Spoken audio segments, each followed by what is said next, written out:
Good morning on this historic day. This is the morning meeting brought to you by Two-Way. Two-Way, conversations like no other. Thank you for being part of this. We got a lot to talk about. We'll primarily focus on the meetings at the White House today, which are quite something. And as always, we'll be forward-looking because this meeting is based on the Network News Division's morning meetings, which look ahead to what's going to happen next and try to give you some analysis and thoughts. And then, of course, if you're in the Two-Way platform, we'd love to have your questions or comments, particularly if you've never been part of the show. So please, if you're here on Two-Way, you'd like to speak to Sean and Dan, thrill of a lifetime for many, please raise your hand. If you're watching on X or YouTube, you don't raise your hand, but you do have the opportunity to put things in the chat. Don't put smack in the chat. Peace, love, and understanding for all. Now, this program also available as a podcast, available shortly after it ends. If you're listening to us on a podcast, thank you for joining that way. Available on Apple or Spotify, wherever you get your podcast. MySpace. So this weekend, our first weekend as a podcast, we vaulted up to number 12 amongst all news podcasts and made the top 200 amongst all podcasts in the world. Very grateful to you all for being so supportive of it. Here you go. We're currently at number 22. That's great. And we're very grateful to you all for helping. But as you can see, we're behind Heather Cox Richardson, which is driving Sean a little batty. And Dan is behind Candace Owen. So please get us higher right now. Go subscribe, like, continue to watch us on YouTube if you wish. But if you'd like to listen to us as a podcast on Apple, please do. By the end of the program, let's pass Candace Owen. That's a modest goal. Or Spotify, wherever. But again, grateful to you all who've already started listening to the program as a podcast. Two-Way Tonight also available as a podcast. But let's get moving, everybody. Right now, as I run through the Daybook, I'll ask you to multitask, and please enjoy the program as a podcast, share it with your friends, and we'd love to have you be part of consuming the program wherever you'd like. I'm doing it right now. I'm going to do it right now. We're not setting a good example. We're not unlike the Democratic National Committee. We're trying to reach you where you are. Anyway, hopefully today, we have more money than they do. Today, here, August 18th, not a lot going on, but there is at the White House. The President of the United States pool call time is now. European leaders are welcomed at the South Portico. That'll be an incredible photo at 12 o'clock. It'll be like the first day of camp, all the European leaders coming. I wonder why some European leaders aren't there, but the right ones are there for those who have been most active in trying to formulate a policy. That happens at noon. Then 1 o'clock, President Zelensky comes, and he's greeted by the president at the stakeout location. Open press for that. We'll wonder if there's shouted questions. Then bilateral meeting in the Oval, back to what some might call the scene of confrontation. The last time the President Zelensky was in the Oval Office, you'll recall there was quite a bit of a dust up with the president and the vice president. The vice president is participating in the meetings today, so we'll see if there's tension or jokes. Zelensky's reportedly not wearing a T-shirt and jeans, but some sort of jacket.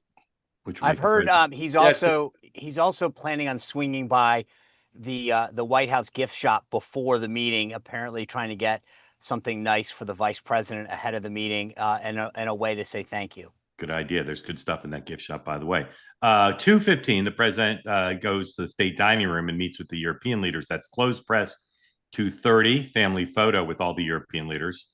That'll be big, 2:30. And then 3 o'clock, president participates in a multilateral meeting with the European leaders in the East Room, which is pooled press. And we don't know what the format for that will be, whether it be making statements or what. But it's there's 4 or 5, maybe 6 opportunities there for the president to speak. And both Rubio and the special envoy Witkoff spoke a lot over the weekend on 7 different Sunday shows.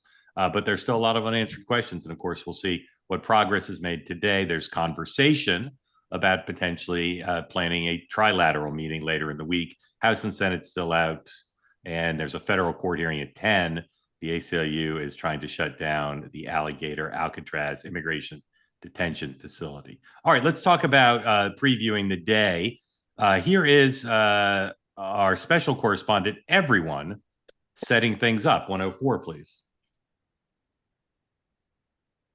And here we go. We begin with a Fox News alert. President Trump says it's a big day at the White House. In just a few hours, he will welcome Ukrainian President Zelensky and other European leaders just days after his summit with Russia's Putin in Alaska. We're going to preview a consequential meeting today at the White House, man, and it's going to be a significant one between President Trump and Volodymyr Zelensky. As President Zelensky arrives in Washington for talks at the White House, Donald Trump has been posting on his Truth Social platform. He's insisted that Volodymyr Zelensky could end the war with Russia almost immediately if he wanted to, or he can continue to fight. Donald Trump has ruled out Ukraine joining NATO or regaining control of Crimea as part of a potential peace agreement with Russia. His announcement on social media comes ahead of his White House meeting with the Ukrainian leader. Ukrainian President Volodymyr Zelensky is expected at the White House later today to help chart a path forward in the wake of those failed talks between President Trump and Russian President Vladimir Putin. Failed talks, everybody. They were failed. Friday. Also present will be leaders of 5 European countries who are part of the so-called coalition of the willing that's backing Ukraine against the Russian invasion. That European leaders are uniting to support President Zelensky. Is there a sense that they need to unite almost against President Trump on the Zelensky side of these negotiations or not? No, I don't think it's against. I think it's very much a team effort, which is about saying we've got to now stand, as we always have, shoulder to shoulder with Ukraine, with President Zelensky. We are standing by for these crucial meetings between President Trump and Ukrainian leader Volodymyr Zelensky. Major European leaders will be there as well. The news is this. There are new signs this morning that Russia might be gaining ground in its war on Ukraine. One more from the morning telly. This is Iowa's own Matt Whitaker, who's the U.S. ambassador to NATO, on CNBC. The critique is no ceasefire, that was supposed to be a precondition going into the meeting that didn't happen. Mm-hmm. It sounds to me like ultimately Ukraine's going to give up Crimea and Putin's going to get what he wants in terms of Ukraine not becoming part of NATO. Then you say to yourself, well, why is he not going to be? Why does Putin not want him to become part of NATO? Because maybe he wants to keep going later. What do you think of that? Well, as you know, NATO is the strongest military alliance ever on the planet. So, I mean, obviously, that is a strong incentive, and Ukraine does want to be in NATO. All 32 members would have to agree to that ascension if that were to happen. But, you know, what's very clear that came out of Friday is that there is something here to work with. Ukraine's going to have to agree to any deal. It's not going to be a great deal for either side. Russia is not going to get everything they want. Ukraine's not going to get everything they want. But at the same time, we're going to end the tens of thousands of soldiers and, quite frankly, civilians that are dying every week in Ukraine. I mean, it is just catastrophic, the humanity. And so I think, you know, we have to not let the perfect be the enemy of the good, and at some point in time, see if a deal can be had. Okay, the president and Zelensky both have been on Twitter, or Truth Social and X, quite a bit. The president tweeting, or on Truth Social rather, saying they're not going to be part of Ukraine. Or NATO. They're going to have to give up some land. Some things never change, as the president writes, and of course, continuing to blame everything on Barack Obama and Joe Biden. Zelensky on X. I think the main thing to say about him, you put up the two tweets, but they're long. The main thing to say is he's being very conciliatory. He's learned the lesson to not inflame President Trump and advance the meeting and do anything that would appear ungrateful. And even though people are in my business are calling the summit on Friday failed, and even though they're looking for signs of division between the president and Ukraine and Europe, in fact, this meeting, I think, represents a fair amount of unity. So, guys, let's start with just previewing the day. Don't get out ahead of today. Sean, what should people look for in this series of meetings at the White House? Well, I think obviously based on last time, this initial spray in the Oval Office is going to be critical. What is the tone? What does the president say? How long does it last? So right off the bat, I think the president said the other day when he was about to meet with Putin that he'd know in the first 2 minutes. I think we will all know in the first 2 minutes how the tone is going to go based on that initial pool spray when the press comes into the Oval Office and sees them interacting. How is the dynamic in the room? what is the, not just in terms of words, but in terms of posture, et cetera. So that's the first thing I'm going to look for, is how that goes. Because look, all that other part, everything on that schedule is predicated on how that first part goes. We saw it in Alaska. It can get blown up real quick. And we obviously saw that with that first Zelensky meeting. So how this thing kicks off is going to be everything. Okay. Dan, what are you looking for? To dovetail with Sean, I think just Trump's patience. Is Trump patient enough to say, okay, we are maybe narrowing the funnel towards a deal, but it's got to be a good deal? Or is he impatient to say, hey, look, just give up a little more land and this may be over? And the Ukrainians see it, and the Europeans a little differently. And then to Sean's point, does the tension start filling the room pretty fast? So I'm looking at Trump's patience today. Yeah, look at the sequencing of those events. That's important, right? The European leaders, everyone keeps talking about them. They're going to come help. They're not part of it until after what's going on with Zelensky. So that tone and tenor out of the gate is going to be critical, because they don't get a shot at Trump until after Zelensky and Trump do. What are his initial comments? You saw how he let in on those truths early this morning. Does he lead the meeting by saying, we all know you're going to have to give up this, and that's going to set, or does he stand and say, we've got to stand with Ukraine? I mean, so I think, like I said, you're going to know everything in the first 60 seconds to 2 minutes of that meeting. Well, and those truths are back to where we were before, which is almost, he is publicly trying to soften Zelensky up. Like he is throwing some jabs at him before they've even gotten in the room. Yeah. All right. Again, if you want to be in on the conversation, please raise your hand. A quick break for some breaking news on another topic. MSNBC just announced what their new name is going to be after the split from Universal, from Comcast. So, Dan, you first. Guess what they're going to be called. Don't peek. Guess what the new name's going to be. Because it can't be MSNBC, because they're not going to be part of NBC. The MS is Microsoft. So, National News. Exactly. So you'd think they get rid of the MS because it makes no sense. Yeah. It's Microsoft, but it's their brand. So Sean, MS News. It's very close. Sean, your one guess. MS News is very close, but it's not quite right. Oh, I was going to go completely. I was going to go like Blue Star. Yeah, but it's not. Blue Sky News. it's about the worst name I could imagine. I hope they didn't pay a lot for it. MS Now. MS Now. Doesn't seem like the name of a network to me. Anyway, let's talk about the deal. What strikes me, as Brit Hume would say, he loves that expression with intro. What strikes me is the deal seems better for Ukraine than has commonly been discussed for years, because Putin's getting the land that pretty much everybody said he was going to get. Now, there's some details to work out there, but Ukraine is getting U.S. and NATO country support. That's pretty, security guarantees is pretty extensive, I think, but based on what's been said so far. Now, the one thing that surprises me, Dan, I want you to talk about your view of the deal, but there has not been a lot of talk of economics. I thought a big piece of this would build off the U.S.-Ukraine deal that Scott Bessent negotiated, and that Europe would be saying, we're going to rebuild Ukraine, we're going to bring you into the EU effectively. But I'm surprised that I've heard almost no talk of that. Dan, what's your view of where the deal is headed, if there is one?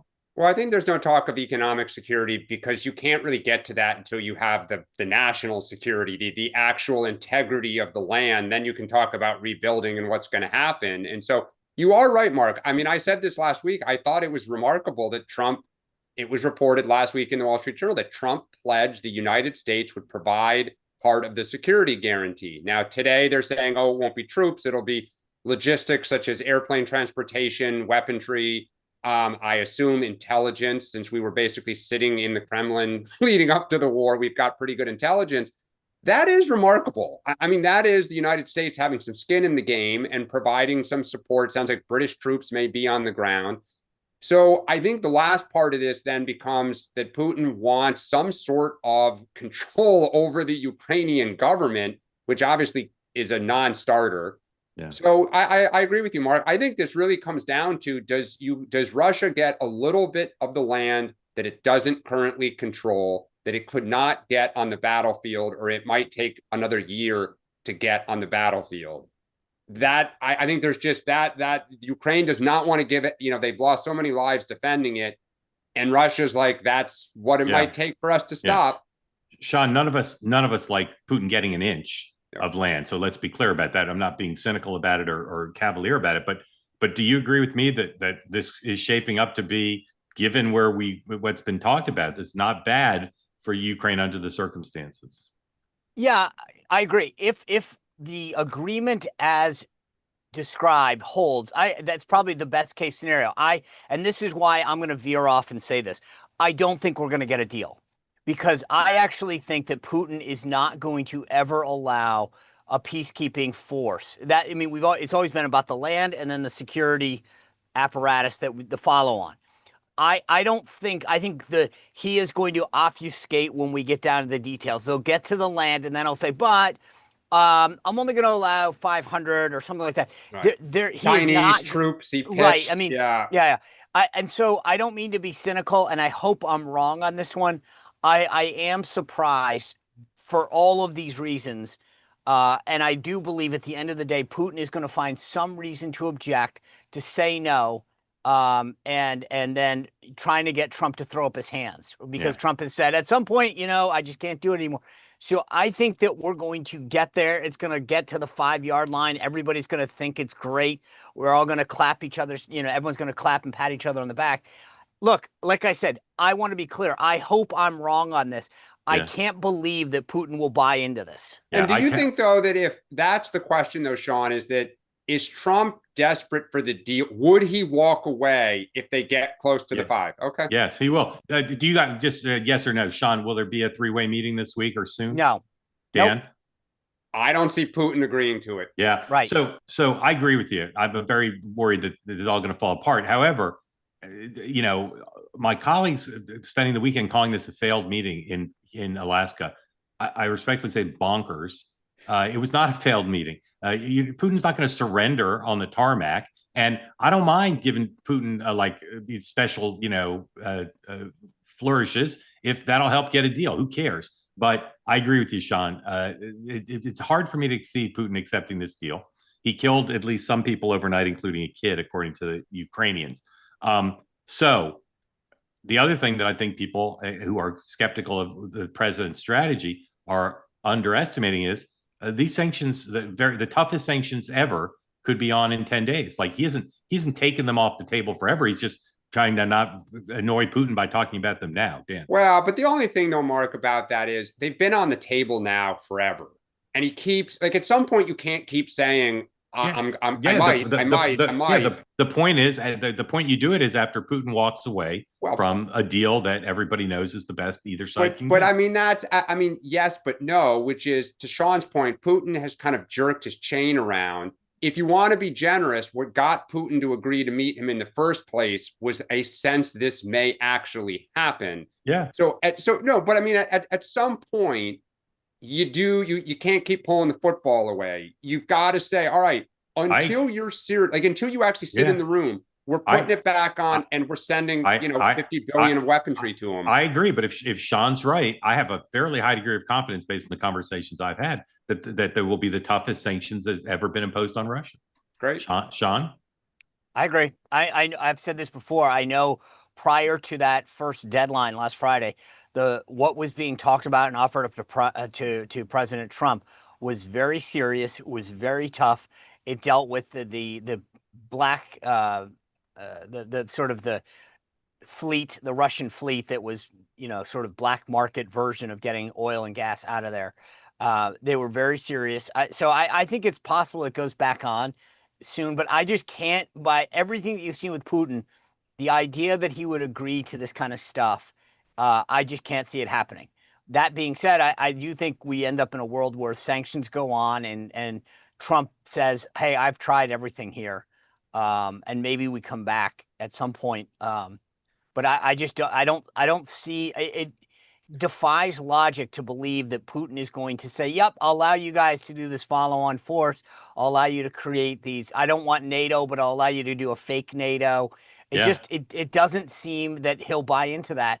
And I will just say this, to your point about the media coverage, Mark, I was sort of blown away. It's everybody, this has been the problem from Trump day one. They always worry about the process. Oh my God, the carpet was red. Who gives a crap? If you get peace, if you stop people from killing and end the destruction, what the hell does it matter? And yet all of these people have their panties in a wad about, oh my God, he rolled out the thing. Do you know what a flex it was to see that B-2 fly over the top? Putin looks up. That wasn't a tip of like diplomacy. That was a, hey buddy, guess what we got coming up your butt if you do this again? Yeah, we just used it in Iran. I mean, yes, but which is his goal was a ceasefire, which he totally abandoned, and then he started repeating some of Putin's talking points. I mean, you got to be fair. A ceasefire is ridiculous. To Mark, fetishize that was his public goal.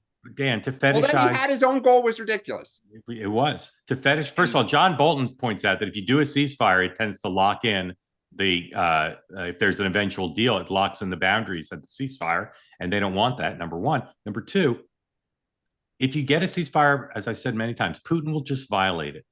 It's not worth it. It might save a few lives, and of course I'm all for that.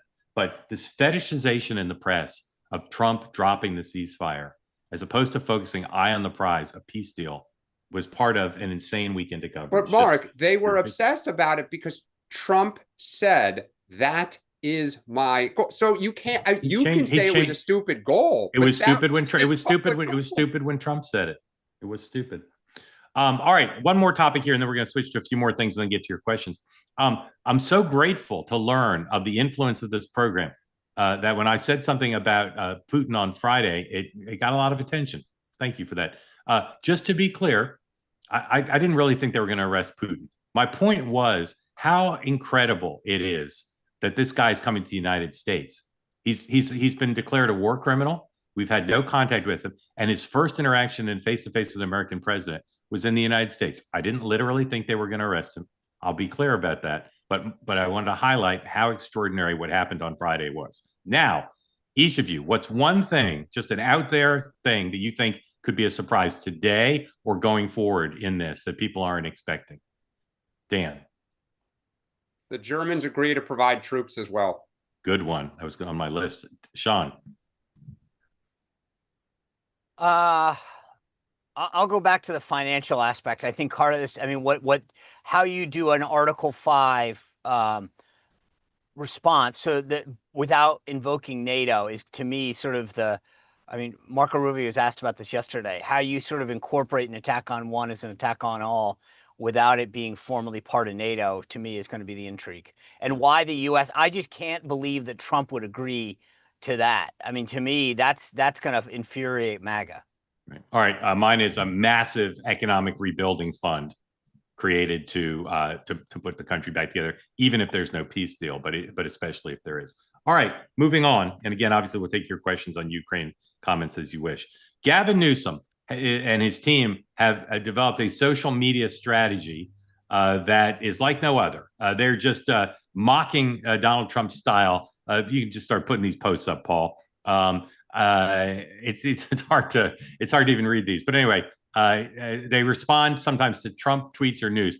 Here's one: not even JD Just Dance Vance can save Trump from the disastrous maps war, in quotes, he has started. And this is in all caps, by the way. Not even his eyeliner lines look as pretty as California, quote, map lines. He will fail, as he always does. Sad, exclamation point. And the peacetime governor, our nation's favorite, will save America once again. Many are now calling me Gavin Christopher Columbus Newsom because of the maps. Thank you for attention to this matter, Gavin Newsom. Next one. This is a picture of J.D. Vance. I don't really know what this meme is, but it's a picture of J.D. Vance looking like, I don't know, what is that? Breakdancing. And then they've got their AI thing. And here's a picture of Gavin Newsom. Again, I'm sorry for those of you on the podcast with that's Hulk Hogan, Tucker Carlson, and what's his name, Kid Rock, in a portrait with Gavin Newsom, the whole thing. Anyway, lots of these tweets. So this is here's another one, the last one. Donald Tiny Hands has written his autobiography this morning. Unfortunately, low IQ. He spelled it wrong. Beta, soon you will be a fired beta because of my perfect, beautiful maps Thank you for attention to this matter. It's in response to a Truth Social post that was some sort of typo by Donald Trump. So, Dan, Gavin Newsom's doing a ton of stuff that makes everybody sure he's running for president, a ton of stuff that's getting attention, a ton of stuff that's certainly building up his social media following and email list. What do you think of this gambit of sustained mocking of Donald Trump's social media style? I never understood why people didn't do this sooner. I think it's absolutely phenomenal. I think it makes you laugh. It first off, I think it will get in Trump's head a little bit. I think it will enrage him to be called tiny hands and mocked and made fun of. You're making fun of his style and everything, but it's effective. We're talking about it just the way with Donald Trump we talk about it. I think it's genius. Again, I never understood why like Harris or other people didn't do this. Sean. Well, I will just say this. If anyone had any doubt he's running for president, let that go. And I get it. It's cute. It's funny. I will say this. It just shows that he of all people gets it more than others. He's trying to do the podcast. He's doing this. He did the tour. Like all of the things that you should be doing to show the base that you can be the alternative and the guy that can take him on.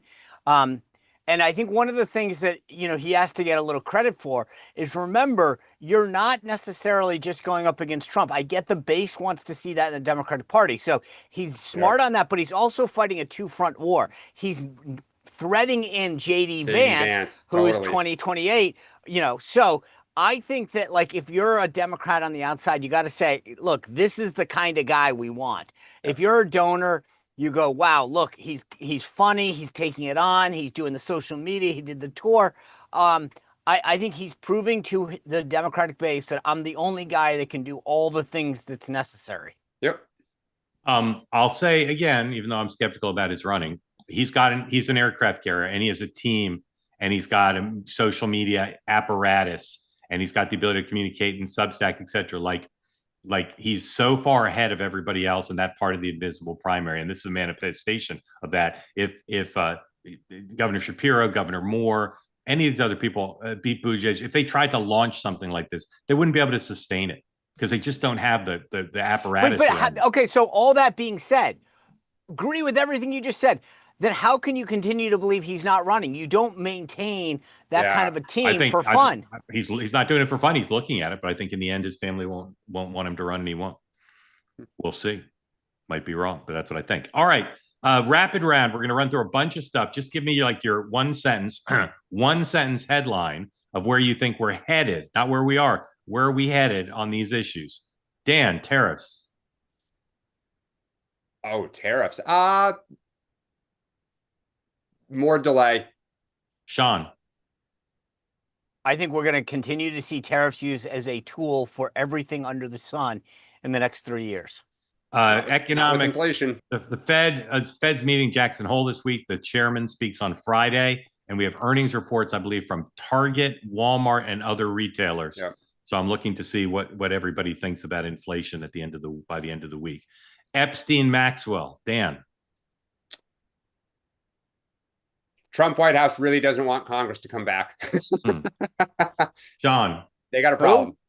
Huh? Yeah, exactly. Who? Is that what you said? Who? Maxwell pardon coming. Dan, DC crime. I said this before, just so I'm double down on this. Maxwell pardon will take things to a level that we have not seen before. I know. If people think that they were pissed about the Epstein files, a Maxwell pardon will go from DEFCON 3 to DEFCON 1 in a matter of moments. You're right, and it will raise the question, why is he doing it? Dan. Does he do it? Does he do it like when the peace deal's announced? Like the press release goes out the back door at the same time? Exactly. DC crime. I think Trump's going to do the. I think he's going to try to get Congress to approve it. They won't. He's going to declare a national emergency and try to take it longer. And the question now is, what city's next? Sean.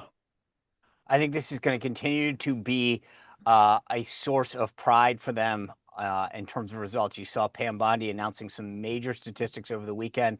They'll continue this push as a proxy between tough on crime and weak on crime. They're going to finally move into some of the less visible, prominent neighborhoods and start. Well, they were in Anacostia this weekend. Dan brought it up. They were down there in Ward 8. They're going to do more in the poorer wards. Well, that thing. Oh yeah, thing that was posted was the guy saying he hopes they'll come, not that they're there. Name 3 things that will be on the Trump domestic policy agenda from September through the midterms? What are 3 things that will be a priority for the president domestic policy? Dan. Immigration numbers picking up more, marijuana legalization or reclassification, and something. I'm trying to think of something on Social Security to protect it for seniors. Sean. First of all, I continue to believe I get all the stories. Him finally signing off on marijuana. I've seen this movie before. I don't think he gets there. 100%. And by the way, the bigger issue on marijuana is banking. Like, step 1 is reclassifying. Step 2 is the banking. I know, but I'm just telling you, I have a hard time telling you that he's going to get there. So here's what I think: regulatory reform is going to be big on their agenda. That's going to be something that Scott Bessent leaves before he becomes Fed chair. I think you're on my thing still. He's still going to be Fed chair. Well, either him or Kevin. Look, I think regulatory reform is going to be it. There's going to be a little bit more on the rescissions package. And then I think there will be a fight that will be unsuccessful on what to include in a new reconciliation package. I was going to say. So you don't think there'll be one, or you do think there'll be one? I do not. Dan? I think they're going to try. Fed chair named in 2025 or 2026? Sean? Just need a year. 25 or 26? All I need to know is tell me what happens at the September meeting. I just need a year. I know. And if they cut rates, then it's 2026. If they don't cut rates at that September meeting, it's in 2025. Dan, 25 or 26? 25, because inflation picking up. They are now caught in the vice. Okay. Story, I believe in the New York Times, or no, Politico, about the DNC's cash falling short. The other Democratic committees are doing okay, better than I thought they'd be doing. Yep. But the DNC is way behind the RNC, and a lot of fingers being pointed at Chairman Ken Martin. Dan, take the temperature again. Will Ken Martin be the chair on Valentine's Day, 2026? Nope. Sean. I'm going to say, watch a push for Terry McAuliffe to come back. Sean. The only thing that I don't know, and this is why I have to punt on this question, is what is the mechanism for removing a chair? Because I don't know that. He'll resign. He won't be fired. He'll resign. Right. Yeah. All right. Now it's time for your questions, as always, or comments as we want bring you in. Please unmute. Tell us when you downloaded or subscribed to the podcast and what's on your mind for Sean and Dan. John Sargent, welcome in. Swoosh, unmute. Tell us where you are when you subscribe to the podcast. It would have been probably, the podcast when you asked for it the other day. Thank you, started listening. Thank you for that. Just before the election. John, I've always thought of you as a role model. Thank you for that. Do you listen Do you listen to Apple or Spotify? I'm a Spotify man myself. The Wrapped at the end of the year, I can't beat it. Yeah. The what at the end of the year? The Wrapped, when they send out your stats and then you realize how much music you are. Yeah. Just how many times have you listened to All Too Well? It's good. The 10-minute version is good to know at the end of every year. Probably 2 or 3. Okay. John, welcome. Thank you for joining. Where are you from? Grand Rapids, Michigan. Grand Rapids. Amazing. Thank you for being here. Tell us what's on your mind for Sean and Dan. Yeah. So I turned 18 in 2016, so my entire voting life has been in this Trump world. And my thoughts on Trump are, I love his policies. I hate his demeanor. After 2020, I was totally out. And then the Democrats brought me back in with all the litigation and all that goodness. So my question for you guys is there somebody in the party right now, in the Democrat Party, that's going to run on policy? Or is this all going to be the Gavin Newsom?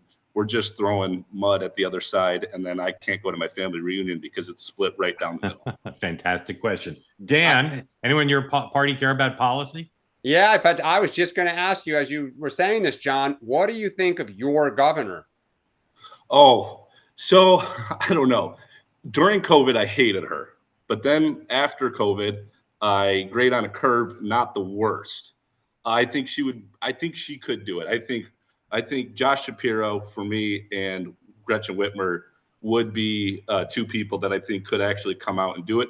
I don't know though if they're going to be able to get through the primary without just alienating me and any of the moderates. Well, so I asked because there's a thing in Axios today about Whitmer, and obviously Shapiro, I think, is in the same bucket of they're not going full throttle at Trump the way Pritzker and Newsom are. They are laying the foundation to go in the opposite, which is we get stuff done. We work with him when it's in our state's interest. We would, and I think what they'll say is we'll work with Republicans when they want to work with us in the country's interest.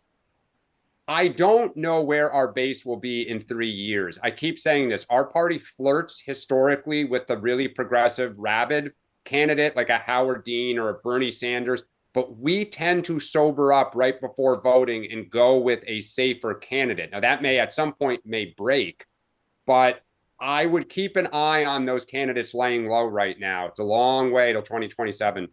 Sean. I agree with Dan. I mean, I think that both of those guys have shown an interest in being more substantive. I would actually put Pete Buttigieg to some degree in that category as well. Let me ask you a question, John. Why are you a Democrat? Like, what motivates you to vote? So I don't actually know where I am. I'm, in all honesty, probably I was raised in that old Republican George Bush type view. And then I find myself drifting into the America First stuff, but then they lose me when it comes to like not supporting Israel. That doesn't make any sense to me. They're our only ally in the area. And so I don't really know. Like I said, I really find. What's the number one thing? Like, what is the one issue that you go, that gets me or that loses me? You got to reduce the size of government. I'm sick of it seems like nobody is. Then you actually, can't vote. I mean, like Republicans have not been fantastic. I know, strong but Trump on issue. spends like crazy. Like you got to look at it fairly. Like John, what does the federal government do that you'd like them to do none of or less of? Oh, I'd like them to get a handle on Social Security. I mean, I'm 28. I know it's not going to be around but what does that mean to get a handle on it?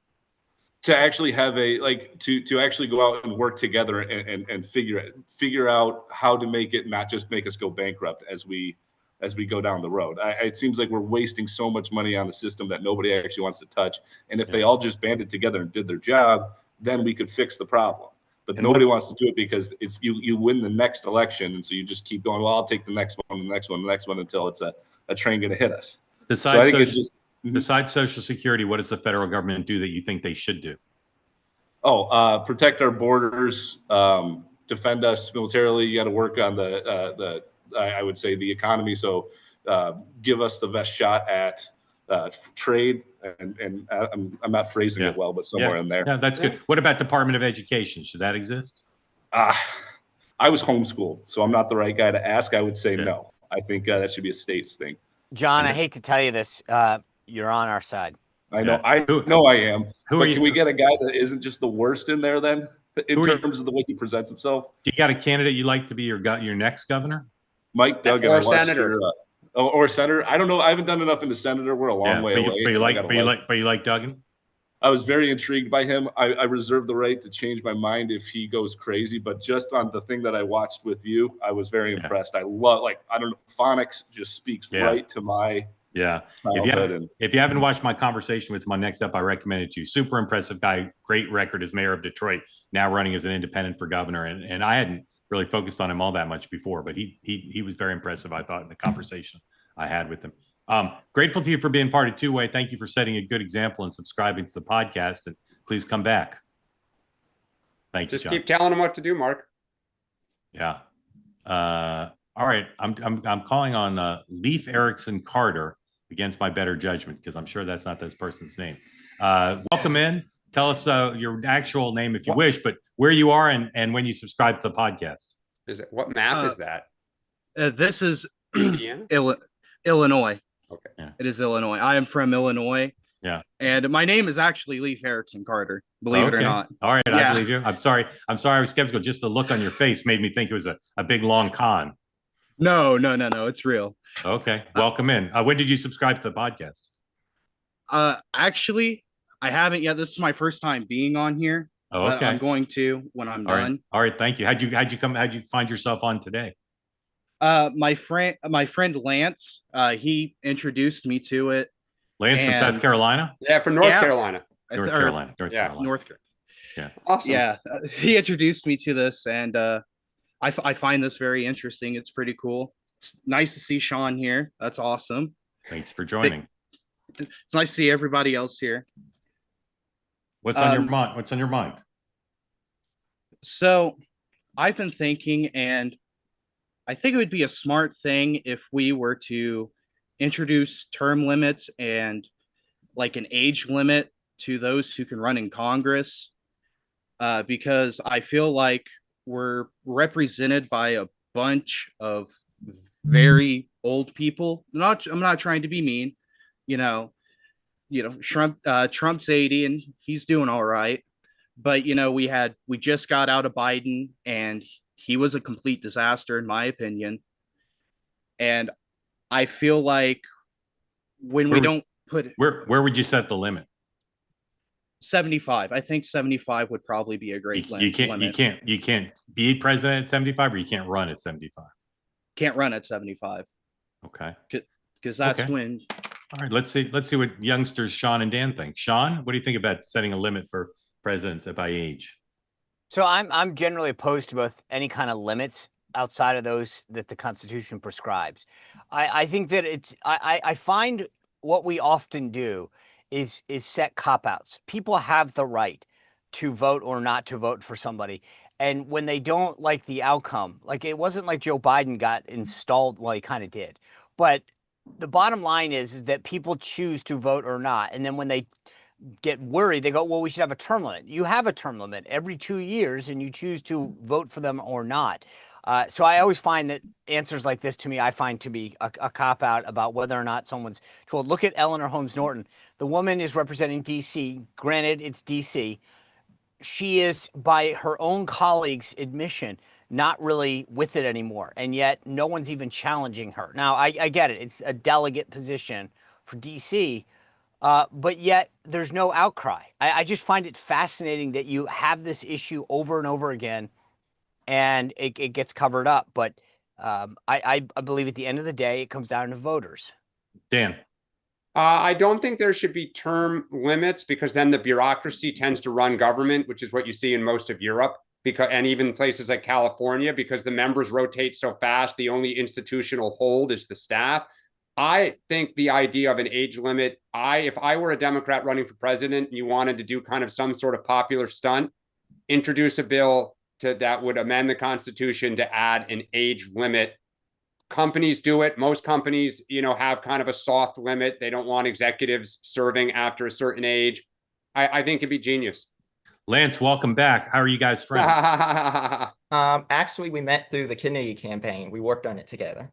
So, Lance, when did you subscribe to the podcast? What's the approximate date? Sometime around back before the election in August. No, the podcast didn't exist then, Lance. Not the podcast. I know, but you got to go to Apple or you got to go to Spotify and subscribe to the podcast, please. Can I ask both of you guys if you met on Kennedy's campaign? It's kind of we haven't talked about it, but Friday afternoon, Kennedy said, I'm not going to run for president. Do you guys believe him, and do you support that? I haven't made my decision whether or not I would support it, but I don't believe that. I don't. Yeah. Lance, what's on your mind today? And thank you for recruiting for the show. What's on my mind today is basically what Leaf brought up, that we have to have term limits. And I do think we have to have an age limit like the next 30 years, because once you implement term limits, the past terms don't count. And the reason why I say we have to have term limits is because we have to have the election that candidates should be facing elections based upon their performance on how they have served. And basically what they're doing, it's kind of like Kathy Hochul. And I don't know if they should not have fallen for it, to Sean's point, but she was going to not do the toll lane project, not the tolls or whatever, what was going on there in New York. And then she changed her position after the election. So it's like there is no incentive of them to have trust. There's no incentive of them to basically listen to the demands of the people, essentially, and like implement those policies once they're elected. I don't remember, and I'm embarrassed to say I don't. Did Kennedy support term limits when he ran for president? Yes. He did. For Congress? What were the limits he proposed? Anybody know? He was not. He never specified. Never specified. All right. All right. Thank you both. You guys already sort of addressed the general issue, but either of you want to comment on what Lance said? I do think that when politicians do something as blatant as Hochul, they tend to pay a price. I disagree that they ignore the voters and they don't care. Like Hochul's in the toilet right now because she's done stuff like that. I mean, the electorate tends to punish people who do that. Dan, Paul, can we dip into CNN, listen to New York Times David Sanger talking about the summit?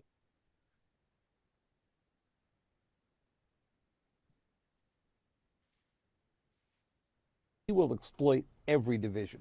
He already has exploited these divisions, and we're getting word from Moscow, or Fred Bleiken there, almost unbridled glee inside the Kremlin right now at the path things have taken.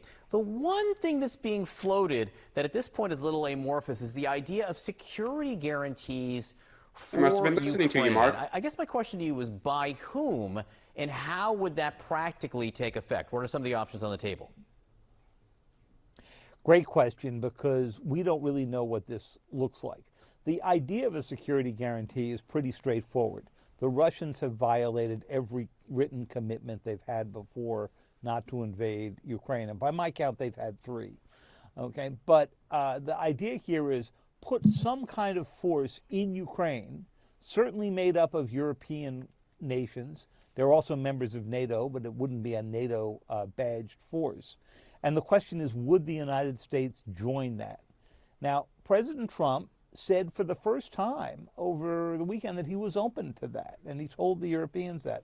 But he didn't say whether he was open to putting U.S. forces in or just providing U.S. intelligence, which would be enormously helpful. You know, the U.S. has got satellite capabilities that none of the Europeans do, targeting information, other intel. It's not clear what form it would take.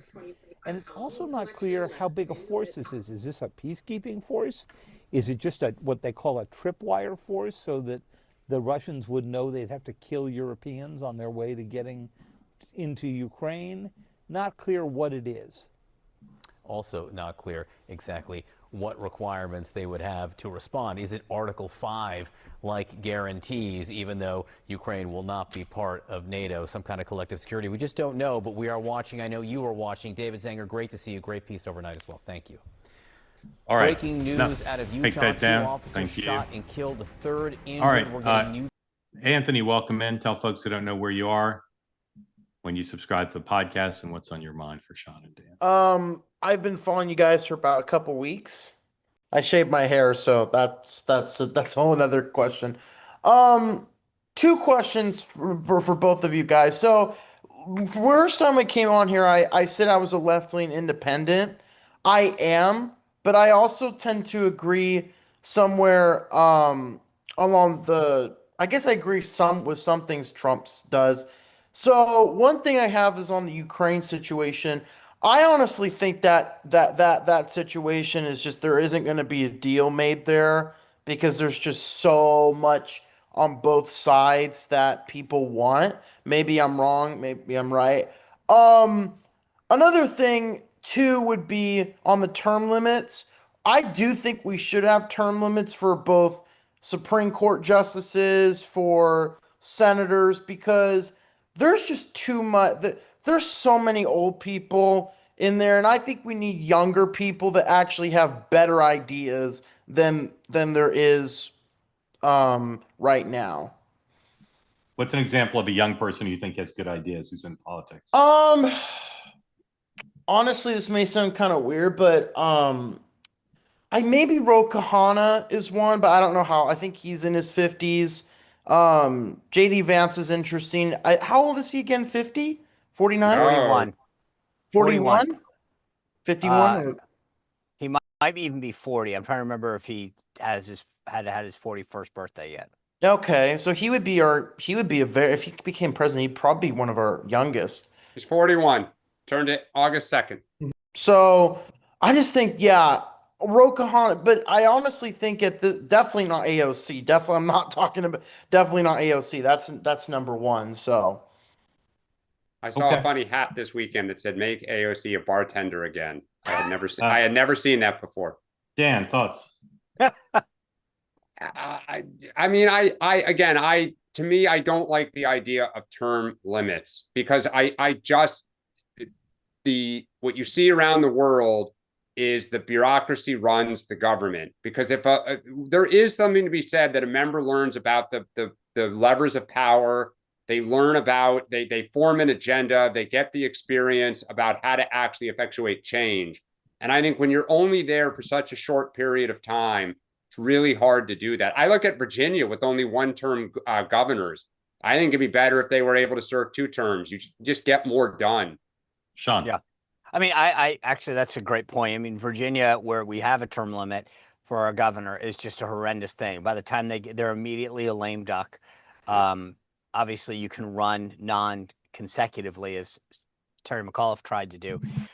But even if you look at some of the state legislators that Dan pointed out, Florida, California, it's all a game of musical chairs. You run for an office, then you run for the Senate, then you do something. I mean, it just creates a system where the staff is empowered, everybody's running for something at all times.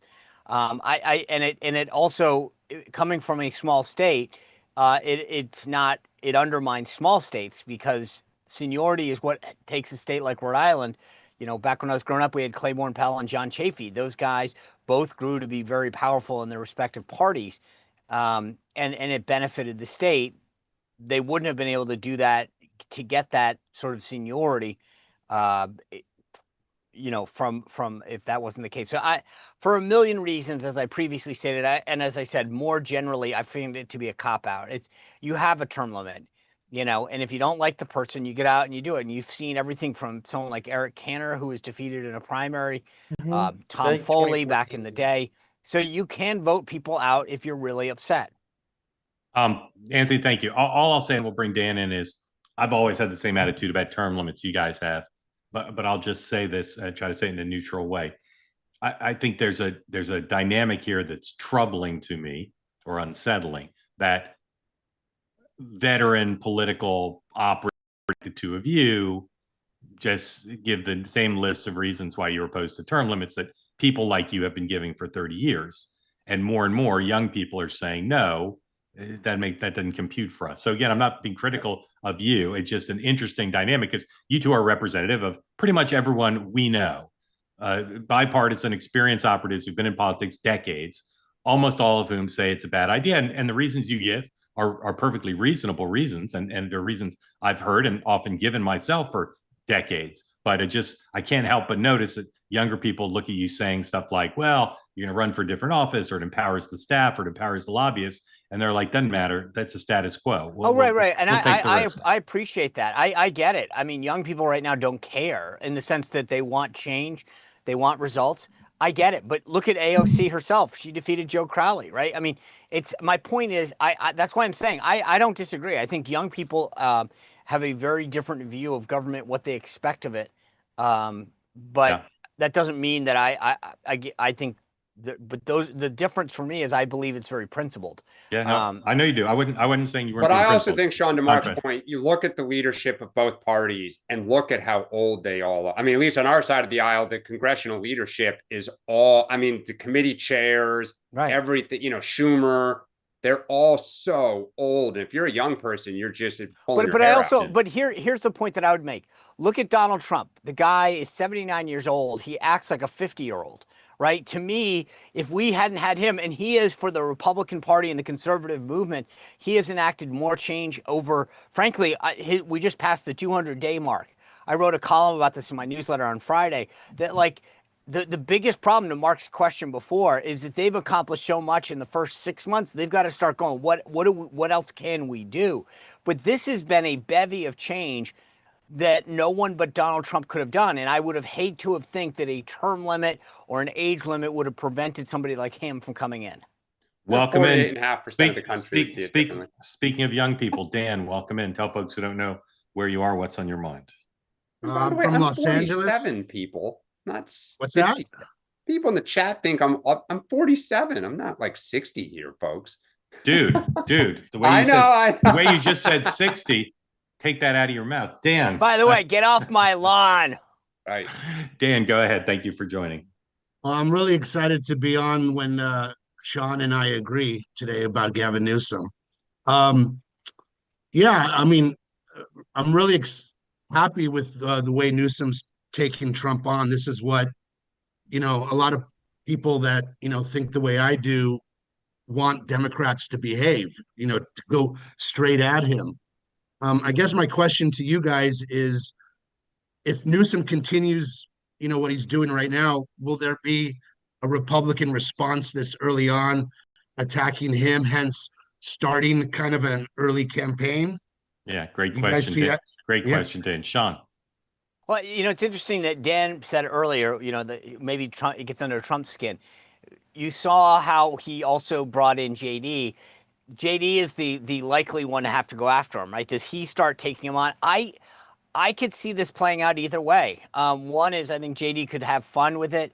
He has the same kind of, he's witty, he's intellectual, so he could equally go toe-to-toe with Gavin Newsom. But I also think that there's an aspect of credibility. If you're JD, do you really want to elevate Gavin Newsom as your sort of likely opponent, if you will? And so there's something to be said for ignoring him. Dan, I can only imagine how much Gavin Newsom would love if they came after him, right? I think he is absolutely trying to bait Trump because Trump's MO is not to ignore. He doesn't, I don't care how big the fly is, you hit him and he comes at you hard. And I think Newsom's begging for it. And there would be nothing better for Gavin Newsom than if J.D. Vance and Donald Trump start treating him as the leader of the opposition. Yeah. Other Dan, could you, before you go, encourage your fellow progressives to be more active on this platform? I would love that. Sure. No, I don't. I mean, right now, give like an impassioned, Dan, you need more coffee this morning. You're very tame. Give an impassioned 30-second speech about why progressives should raise their hand and participate more on two-way. Okay, guys, you guys got to come on here because I need help. I need help, in the chat, talking to these guys. So yeah, all my progressive friends, come on here. Thank you, sir. Appreciate it. Thank you for being part of the platform. Sean, what do you have this evening? Well, obviously, this is we're going to talk about the Ukraine and the meeting today. Lieutenant Colonel Tony Schaefer, the head of the London Center, is going to come on and give us his take. So that's it. And then tomorrow, by the way, KT McFarland's going to join us. So I have a feeling we're going to be talking about this for quite some time this week. Yeah. Meghan McCain is still on holiday, well-deserved, so she's not on today or this week. She'll be back next week, I believe. Two-way tonight. Special time if you want to join live, 4 p.m. Eastern time on the two-way platform, 4 p.m. It'll stream normally 6 p.m. Eastern on YouTube and the podcast. And tonight, a special guest, one of the longest-serving national security figures in modern Washington history, worked in the Pentagon in the 1960s and the Nixon White House, worked for McNamara at the Pentagon, worked for Kissinger and Nixon at the National Security Council, then worked with Madeleine Albright, served in the Clinton administration, and a variety of positions, has dealt with a lot of issues related to Eastern Europe and Europe. My dad, Morton Halperin, will be my guest at 4 p.m. and then 6 p.m. tonight to talk about all the stuff that happened at the White House and where we're likely headed, what the options will be for the United States and the Europeans. And then again, reminder, really so grateful to you for support of the platform in general. Important that you go to your preferred podcast platform or YouTube or all of them, Spotify or Apple Podcasts, and subscribe. This program now available as a podcast, not live, but almost immediately after the program ends. Same with Two Way Tonight. Both doing very well on the podcast charts, but we'd like to do better. So please, if you're listening to us now in whatever platform you enjoy, please subscribe, like, share, download, whatever you can do to boost the numbers so we can demonstrate our broad support from the two-way community like no other. And again, if you'd like to demonstrate your support another way and become a sponsor of this program or Two Way Tonight or any of other shows, shoot us an email, sponsors@twoway.tv. We can explain to you how our sponsorships differ from your normal type of sponsorship. So please send us an email, sponsors@twoway.tv. Dan, closing remarks about tonight. I love days like this when history is potentially made. It's awesome. Can't wait to see what happens. Sean, do you have a clear schedule so you can watch the whole thing, or you're gonna have to multitask and catch up later? This, well, actually, I will be listening. Yeah, I mean, we'll see. That's why I'm saying it'll be interesting what happens after that first pool spray, but I will be glued. Yeah, I have Zooms literally from the minute this ends till 4 o'clock, straight through, no breaks. So one, I'm not sure what I'm going to do about food, but number two, I will be multitasking. So if you're one of the many, many people on Zooms with me coming up today, please be careful if you find me distracted. Say, hey, Mark, pay attention. Stop watching the White House pool feed. Thank you all for being part of the two-way community. Thank you for watching us here on the two-way platform on YouTube. No smack in the chat, even on Spotify, which seems to encourage smack. I'm not sure it's their business model. Please, no smack in the chat, whether you're listening to us or watching us. Have a great day, everybody. We'll see you in 23 hours right here. Bye-bye.